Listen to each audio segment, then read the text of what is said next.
नमस्कार। आपका भाई, आपका साथी doctor Sanjay Tripathi, GST show के एक और अंक में।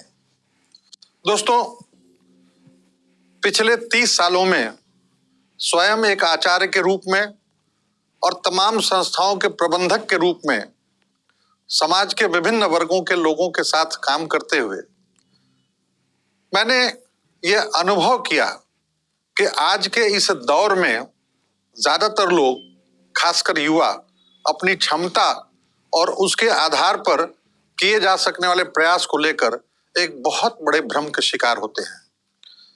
दरअसल उन्हें यह भ्रम होता है कि वो बहुत कठिन परिश्रम करते हैं, शायद अपनी क्षमता से भी अधिक, लेकिन फिर भी जीवन में अपेक्षित सफलता हासिल नहीं कर पाते।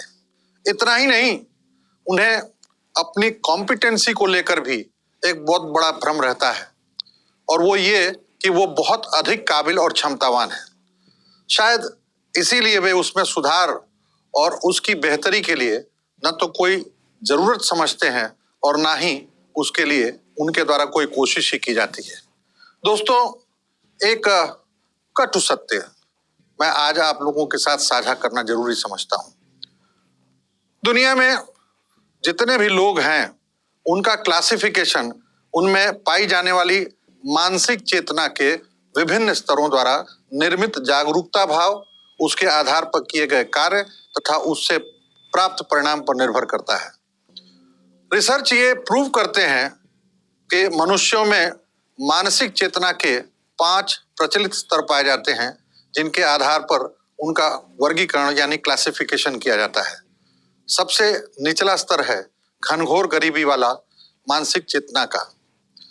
इस प्रकार की मानसिक चेतना से ग्रसित मनुष्य जीवन में कठिनतम परिस्थितियों का सामना करते हुए बमुश्किल तमाम किसी तरह से अपनी जिंदगी गुजारने के लिए अभिशप्त होता है। ऐसे लोग समाज में लगभग 5% होते हैं। इससे ऊपर की मानसिक चेतना रखने वाले लोग वर्किंग क्लास होते हैं। इनमें जागरूकता अपेक्षाकृत पहले स्तर वालों से थोड़ी अधिक जरूर होती है, लेकिन वो कहते हैं ना, मियाँ की दौड़ मस्जिद तक। इनकी सोच भी बस वैसे ही होती है, किसी तरह एक अदद नौकरी पा लेना, जो मिल जाए उसमें संतोष करके उसी से जीवन गुजार लेना, रोज दफ्तर जाना, 8 घंटे काम करना और फिर धीरे धीरे रिटायरमेंट का इंतजार करना। उनकी न तो किसी से कोई अपेक्षा होती है और ना ही कोई उनसे ही अपेक्षा करता है। सामान्यतया उनकी अपनी कोई महत्वाकांक्षा भी नहीं होती है और उनके अपने जीवन में उससे आगे बढ़ने की कोई सोच भी नहीं। इस श्रेणी के लोगों की संख्या समाज में तकरीबन 10% के आसपास होती है। दोस्तों, अब बारी आती है मिडिल क्लास की। ये एक बड़ा वर्ग है, इसमें लगभग 70% लोग आते हैं। इस वर्ग के लोगों की मानसिक बुनावट बहुत जटिल किस्म की होती है। जीवन की हकीकत को न तो ये समझ पाते हैं और ना ही उसे समझने की कोई कोशिश इनके द्वारा की जाती है। मेंटली ये ज्यादातर डिलेमा यानी दुविधा की स्थिति में रहते हैं। इन्हें ये तो मालूम होता है कि एक अपर क्लास भी एग्जिस्ट करता है। उस क्लास में जाने के लिए कभी कभी इनके अंदर सोच भी पैदा होती है, लेकिन इसमें उनका दिमाग उनका साथ नहीं देता है, सपोर्ट नहीं करता है। अच्छा, ऐसा नहीं है कि मिडिल क्लास माइंडसेट वाले ऐसे लोग माइंड ट्रांसफॉर्मेशन की कोशिश नहीं करते हैं, लेकिन इनकी मानसिक चेतना का स्तर बहुत निम्न होने के कारण इनमें आत्मविश्वास का अभाव होता है। नतीजतन इनका अपने आप पर ही भरोसा बन नहीं पाता है। यही कारण है कि इनकी इच्छाएं और इनके सपने अगर बड़े होते भी हैं तो आत्मविश्वास के अभाव में ये उन्हें हासिल नहीं कर पाते हैं, क्योंकि इसके लिए इन्हें जो कोशिश करनी होती है वो असल में इनसे हो ही नहीं पाती है। ये चाहते तो हैं वर्ल्ड क्लास लोगों जैसा जीवन जीना, लेकिन दुर्भाग्यवश उसके लिए इन्हें जो कीमत चुकानी होती है मेहनत के रूप में, वो इनसे होती ही नहीं है।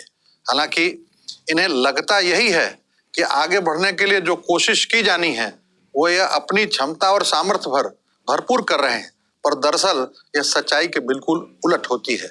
एक ऐसी कठोर सच्चाई जिसे इनका दिमाग तो बखूबी समझता है, लेकिन दिल स्वीकार करने के लिए तैयार नहीं होता। इसीलिए कोशिश करने की इच्छा होते हुए भी इनका इस प्रकार का माइंडसेट इन्हें कोशिश करने ही नहीं देता है। इतना ही नहीं, ये अपने आप को यह भी झूठा दिलाने से नहीं चूकते हैं कि अपने सपनों को पूरा करने के लिए इनके द्वारा जो कोशिश की जानी चाहिए उससे कुछ ज्यादा ही इनके द्वारा किया जा रहा है।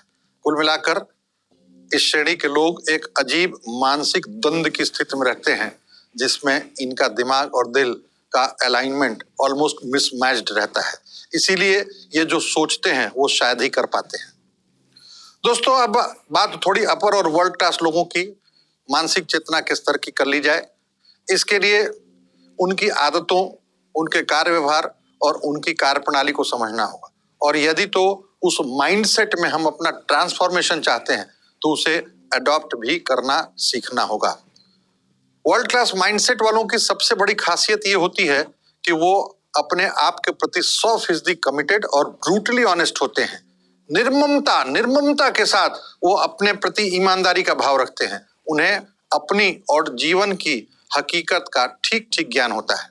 वे गलतियां करने से नहीं चूकते हैं, क्योंकि उन्हें मालूम होता है कि गलतियों के डर से कुछ नहीं करने वाले लोग अपने सपने को कभी सच नहीं कर पाते हैं। सपने को सच करने के लिए अगर उनसे कभी ओवर प्रैक्टिसिंग या ओवर प्रिपेयरिंग की गलती हो भी जाती है तो भी इससे वो विचलित नहीं होते हैं। उन्हें यह बखूबी पता होता है कि सफलता के शिखर तक पहुंचने के लिए उनकी दृष्टि में क्या सही है। इस पर विश्वास नहीं करके जो रियल फैक्ट्स हैं उन पर विश्वास करते हैं। इसीलिए वो एक ऐसे माइंडसेट से ऑपरेट करते हैं जो विशुद्ध रूप से ऑब्जेक्टिव रियलिटी पर आधारित होती है। इस वीडियो में दोस्तों बस इतना, लेकिन चलते चलते आपसे एक वादा लेना जरूरी समझता हूं। वादा ये कि अब तक इस वीडियो में मानसिक चेतना के विभिन्न स्तरों की दृष्टि से लोगों के जो अलग अलग क्लासिफिकेशंस किए गए हैं उनमें से आप स्वयं को किस क्लास में पाते हैं। अगर तो वर्ल्ड क्लास वाली कैटेगरी में नहीं है और उसमें अपना ट्रांसफॉर्मेशन चाहते हैं तो अपने आप से एक सवाल आज जरूर पूछिएगा कि मैंने मेरी जिंदगी का जो सपना देखा है, जो लक्ष्य निर्धारित कर रखा है और उसे हासिल करने के लिए जो मेरी हैबिट्स हैं, मेरी आदतें हैं, जो मेरे एक्शंस हैं यानी मेरी जो कार्य प्रणाली है और जो मेरे बिहेवियर्स हैं यानी जो मेरे कार्य व्यवहार हैं, क्या वो उसके अनुकूल हैं या नहीं हैं। दोस्तों, इसका ईमानदार आकलन करके अगर आप अपने को वर्ल्ड क्लास माइंडसेट वाला आदमी बना सके और अपने लक्ष्य को हासिल कर सके तो मैं इस वीडियो को बनाने की अपनी कोशिश को सार्थक समझूंगा। धन्यवाद, बहुत बहुत धन्यवाद।